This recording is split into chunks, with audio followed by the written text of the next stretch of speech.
who assigns IP addresses to websites. Have you ever wondered how websites get their unique addresses on the internet? The process of assigning Internet Protocol addresses is quite fascinating and involves several key players. Let's break it down step by step. At the top of the hierarchy is the Internet Assigned Numbers Authority. This organization is responsible for the global coordination and allocation of blocks of Internet Protocol addresses.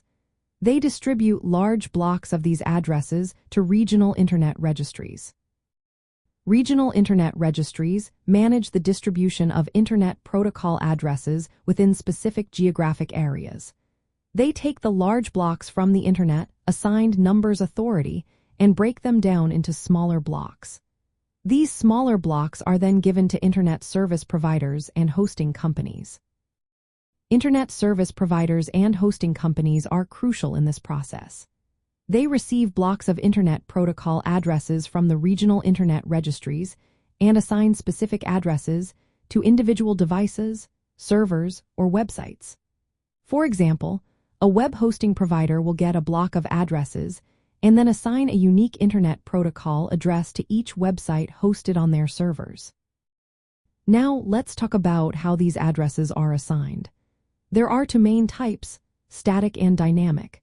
Static Internet Protocol addresses are manually set and remain fixed.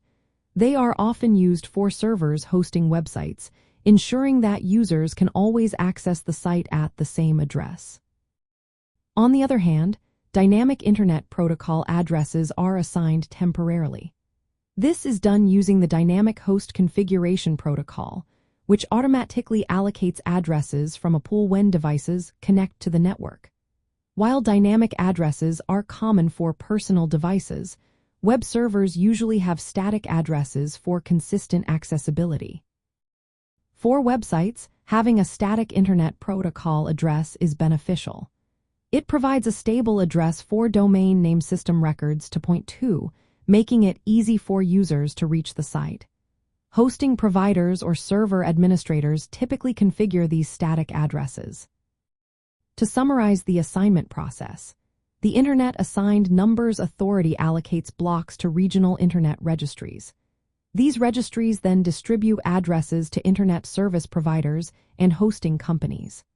Finally, hosting providers assign Internet Protocol addresses to individual websites, often using static addresses to ensure reliability.